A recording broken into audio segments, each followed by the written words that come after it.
Overtime and its treatment. Overtime, work done beyond the normal working hour is known as overtime. जितना भी worker काम करेगा normal working hours से ऊपर उसको हम ओवर टाइम के नाम से जानते हैं। For example, normal working hour है वो 8 आवर का है in a day and worker 9 hour work करता है इन ए डे। तो 8 आवर के बियॉन्ड जो वर्क कर रहा है that is 1 hour and that 1 hour is known as overtime. Overtime payment is the amount of wages paid for working beyond normal working hour। और वो उस 1 घंटे के लिए जो हम वर्कर को पेमेंट करेंगे that is known as our overtime payment। Overtime payment is equal to wages paid for overtime at normal rate plus premium payment for overtime works। Over time payment में दो कंपोनेंट इन्वॉल्व होता है। Over time payment means over time wages. Over time wages में दो component involve होता है। First component होता है wages paid for over time eight normal rate plus over time premium. Generally over time का जो रेट होता है पेमेंट का वो ट्वाइस होता है नॉर्मल वेजेस रेट का। फॉर एग्जाम्पल, अगर 100 rupees ordinary normal wages rate है पर आवर एंड अगर वर्कर 1 घंटा एक्स्ट्रा कर रहा है तो उसको हम लोग ट्वाइस पे करेंगे नॉर्मल वेजेस का।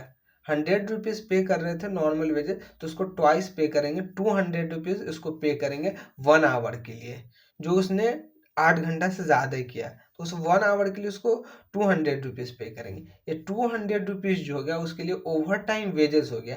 एंड ओवर टाइम वेजेस में दो कंपोनेंट इन्वॉल्व है। 100 रुपीज़ जो इन्वॉल्व है वो नॉर्मल वेजेस इन्वॉल्व है एंड 100 रुपीज़ जो है वो ओवर टाइम प्रीमियम है। एंड इसके ट्रीटमेंट पे आते हैं। ओवर टाइम का क्या ट्रीटमेंट करेंगे? ओवर टाइम का ट्रीटमेंट डिपेंड करता है काउस क्या है ओवर टाइम करने का। फर्स्ट है on request of customer. If over time is resorted at the desire of customer then over time premium may be charge to the job directly. अगर over time customer के request पे हम लोग कर रहे हैं तो जो भी ओवर टाइम प्रीमियम हम लोग पे करेंगे वर्कर को वो कस्टमर से चार्ज करेंगे डायरेक्टली।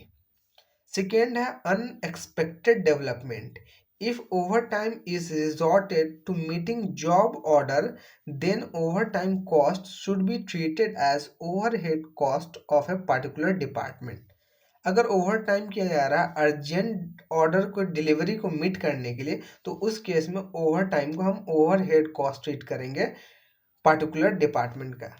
थर्ड कारण जो होगा वो overtime work may be necessary to make up the shortfall in productions due to some fault of management. अगर ओवर टाइम किया जा रहा है फॉल्ट ऑफ मैनेजमेंट की वजह से तो उस केस में हम लोग जो ओवर टाइम प्रीमियम चार्ज करेंगे उस फॉल्टी डिपार्टमेंट से चार्ज करेंगे। If overtime is work a department due to fault of another department, the overtime premium should be charged to latter department।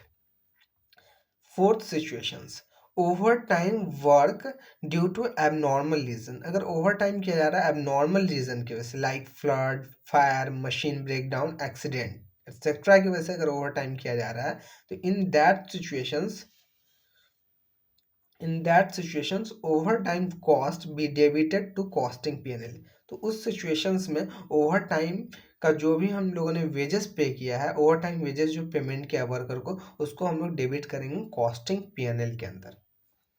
Because ये एबनॉर्मल नेचर का item है, abnormal reasons की वजह से ओवर टाइम हम लोगों को करना पड़ रहा है तो उसका कस्टमर के इस पे बर्डन शिफ्ट नहीं करेंगे, उसको हम लोग डायरेक्टली कॉस्टिंग पीएनएल में डेबिट करेंगे।